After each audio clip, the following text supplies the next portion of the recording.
એક અપંગ શાંતિદૂતની આજીજી. ખુલ્લા વિશાળ ગગનમાં વિહરવાની, હવાની લહેરખીઓ પર સવારી કરવાની અને ઊંચેથી ધરતી માતાને નિહાળવાની રોજનિશી એ જ પક્ષી માત્રનો જીવન ધર્મ. હું મારા આખા મિત્રમંડળમાં સૌથી વધુ કુશળતાથી ઉડનારો. મારો પરિવાર એટલે કે મારી જીવન સંગીની અને નાના નાના 3 ભૂલકા. દૂર દૂર શહેરમાં ઉડીને મારા બચ્ચાઓ માટે ચણ ભેગું કરતો. સુરતના વિશ્વ શાંતિના દૂત એવા જવાહરલાલ નહેરુ ઉદ્યાન એટલે કે ચોપાટીમાં મારો માળો. મારા બચ્ચાને નવા નવા પીછા આવ્યા ત્યારે અમારો આનંદ છુપાવી શકાય તેમ નહોતો. આખો દિવસ વારાફરતી અમે બંને માતા પિતા ચણ લાવીને પ્રેમથી ખવડાવવામાં વિતાવી દેતા. અને જ્યારે પહેલીવાર પાંખ ફેલાવીને ફફડાવી ત્યારે તો અમારી આંખો આનંદથી ભીની થઈ ગઈ. આ અવસરને ઉજવવા મેં શહેરમાં જ્યાં પેલા દાદાજી રોજ સવારે તેમની અગાશી જુવારથી ભરી દે છે ત્યાં જઈને ખૂબ દાણા ભેગા કરી આવવાનું મન બનાવ્યું. વહેલી સવારની પહેલી સૂર્યકિરણે જ્યારે મારા ઘરને આશીર્વાદ આપ્યા ત્યારે હું મારા 3 ભૂલકાને હેતથી ભેટ્યો. હું આ ગયો ને આ આવ્યો એમ કહીને ઉમંગ ભરી ઉડાન લીધી અને શહેર તરફ નીકળ્યો. આંખમાં આશા અને પાંખમાં ઉત્સાહ ભરી મેં તાપી માતાને કાંઠે કાંઠે ખુલ્લી વાટ પકડી. મેં જોયું કે આજે કંઈક અલગ જ માહોલ હતો. અજવાળું હજી તો માંડ થયું હતું અને શહેરમાં જ્યાં જુઓ ત્યાં લોકો અગાશી પર દેખાવા લાગ્યા. મને અચરજ થયું કે રોજ આ સૂની અગાશીઓ પર તો અમારું એટલે કે પક્ષીઓનું રાજ હોય. હું શહેરમાં ગોપીપુરા પાસે હજી પહોંચું ત્યાં તો આખા પરિવાર સહિત લોકો અગાશીમાં ખાવાનો સામાન અને વાજિંત્રો લઈ કબજો કરી બેઠા. તેમના શોર બકોર અને ગીત સંગીતના ઘોંઘાટથી અમારા પક્ષી જગતમાં જાણે કોલાહલ મચી ગયો. અચાનક જ જાણે રણનાદો કરતું કોઈક સૈન્ય અમારી ભૂમિ પર ધસી આવ્યું હોય એવો ભાસ થવા માંડ્યો. અને તેવામાં જ અચાનક ધ્રાસકો પડે એવા હથિયારો વડે આ સૈન્યએ અમારી ઉપર હુમલો બોલાવ્યો. ધાર ધાર એવા કાચ જડેલા દોરા તલવારની જેમ અહીં તહીં વીંછાવા માંડ્યા. પાંખ વગરના રંગબેરંગી પતંગોથી આકાશ છવાઈ ગયું અને મારા અનેક મિત્રો આ દોરાની અડફેટે આવવા લાગ્યા. ચારે તરફ આ જ ભયાનક દ્રશ્ય. દોરાની ધાર એટલી તેજ હતી કે મારી સાથેના મિત્ર પંખીની તો આખી પાંખ જ જડથી જુદી થઈ ગઈ એક જ ઝાટકામાં. તેનું લોહી લુહાણ શરીર નીચે જમીન તરફ ફંગોળાયું અને જમીન પર પટકાતાની સાથે જ નિષ્પ્રાણ થઈને પડ્યું. હું અને મારી સાથેના બધા જ પક્ષીઓ ભયથી ધ્રુજી ઉઠ્યા. ડરના માર્યા વેર વિખેર થઈને ઉડ્યા. પણ જ્યાં જુઓ ત્યાં આ જ કાતિલ દોરા. અહીં કત્લેઆમ શરૂ થયો અને એવામાં જ અગાશીઓ ઉપરથી લોકોની ચીચિયારીઓ કરતા અવાજો આવવા લાગ્યા. જાણે કોઈ તીરંદાજે આબાદ નિશાન પાર પાડ્યું હોય તેમ પંખીઓ કપાવા લાગ્યા અને કાપ્યો છે, કાપ્યો છે, કાપ્યો છે એવા નાદો ઉઠવા માંડ્યા. મેં મારી બધી હિંમત ભેગી કરી મનમાં મારા માળાનું સ્મરણ કર્યું અને પ્રભુનું નામ લઈ પરત જવા ઉડ્યો. અસંખ્ય કાતિલ દોરીઓથી બચતો બચાવતો હું ફરી તાપી માતાને કિનારે પહોંચ્યો. થોડો રાહતનો શ્વાસ લીધો અને નીચે જોઉં છું તો નદીના કાંઠે અસંખ્ય બગલાઓના શ્વેત શરીર લોહીથી લાલચોળ પડ્યા હતા અને તાપી માતાના પાણીમાં મારા ભાઈ બહેનોની હત્યાનો લાલ લીસોટો જાણે ચાલી નીકળ્યો. હું કંપી ઉઠ્યો. બસ હવે તો બાકીનું અંતર હેમખેમ કાપી માળા સુધી પહોંચી જાઉં એ જ જીવનનું લક્ષ્ય બની ગયું. સાવચેતીથી ઉડતા ઉડતા મારી નજર નહેરુ ચાચાના નામથી જાણીતા બાગના હરિયાળા પટ્ટા પર પડી એટલે મારી પાંખોમાં બમણું જોર આવ્યું.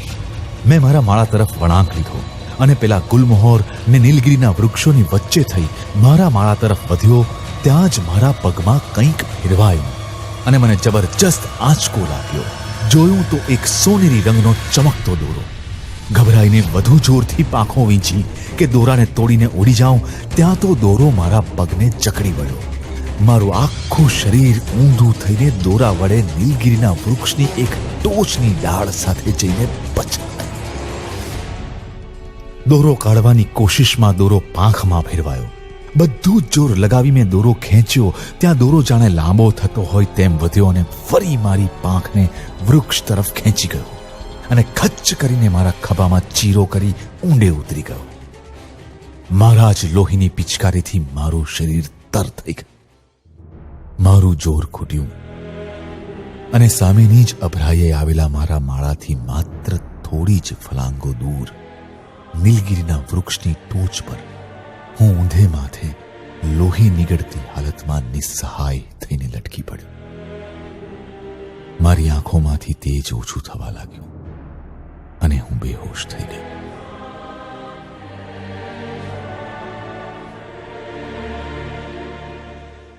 આંખ ખુલી ત્યારે હું હોસ્પિટલમાં હતો. મારી પાંખો આખા શરીર ફરતે વીંટળાયેલા સફેદ પટ્ટામાં દબાયેલી હતી અને ખભા ઉપરથી લોહી નીકળીને ગંઠાઈ ગયું હતું. હું રડી ઉઠ્યો. મારા પરિવારજનો યાદ આવ્યા, પણ અફસોસ હું ઉડવાને અસમર્થ હતો. ત્યાં જ બે માણસો મારી નજીક આવ્યા. મેં એમને કહેતા સાંભળ્યા કે આ પારે હું ચોપાટીના પેલા નીલગિરીના ઊંચા વૃક્ષ પર નાયલોન દોરામાં લટકી પડ્યું હતું. રોજ સવારે મોર્નિંગ વોક કરવા આવતા દાદાજીઓને નજરે ચડ્યું અને તેમણે પ્રયાસ સંસ્થાની હેલ્પલાઇન પર ફોન કર્યો. પ્રયાસના સ્વયંસેવકો ફાયર બ્રિગેડના જવાનો સાથે ઊંચી સીડી લઈને ધસી ગયા અને મહામહેનતે આને બચાવ્યું છે. પણ જમણી પાંખના ખભાનું હાડકું કપાઈ ગયું છે. ઘા રૂઝાતા 2 મહિના તો થઈ જશે, પણ હવે આ ક્યારેય ઉડી ન શકે. મારું જીવન જાણે નર્ક થઈ ગયું. મારા વગર વિલખતા મારા પરિવારજનો, મારા નાના નાના ભૂલકા અને મારી જીવન સંગીની બધા જ મને ખૂબ યાદ આવે છે. હું કેવી રીતે આ માણસોને સમજું? એક કાપે અને બીજો બચાવે. અને હું કેવી રીતે આ માણસોને સમજાવું કે પંખીની તો પાંખ જ એનું જીવન. હું હોસ્પિટલની ઓરડીમાં સુનમુન અને ઉદાસ રહેવા માંડ્યો. મને જરૂરી સારવાર, ખાવા પીવા મળવા માંડ્યું એટલે પાંખનો ઘા રૂઝાઈ તો ગયો, પણ મારી ઉડાન છીનવાઈ જવાથી હૃદય પરનો ઘા કેવી રીતે ભરાય? ને મારા પરિવારજનોથી વિખૂટા પડવાનો આઘાત. છે કોઈ દવા?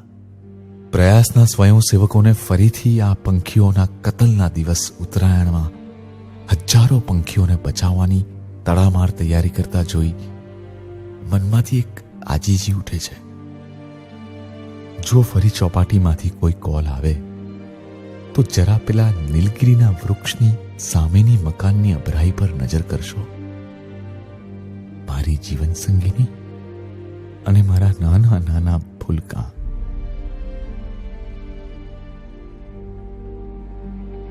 આ પ્રતિજ્ઞા અવશ્ય કરો. પતંગ ચગાવી કોઈ નિર્દોષ પક્ષી કે વ્યક્તિના મોતનું કારણ નહીં બનીશ. કાચવાળો દોરો નહીં વાપરીશ. ચાઇનીઝ એટલે કે નાયલોન દોરો નહીં વાપરીશ. ઉત્તરાયણ પછી ઘરની અગાશી તેમજ આસપાસના વૃક્ષો પરથી પતંગના દોરા ખેંચી લઈ સફાઈ કરીશ. ઉત્તરાયણમાં દોરાથી ઘાયલ અથવા લટકતું પક્ષી દેખાય તો સંપર્ક કરો. પ્રયાસ હેલ્પલાઇન મોબાઈલ નંબર 9825119081.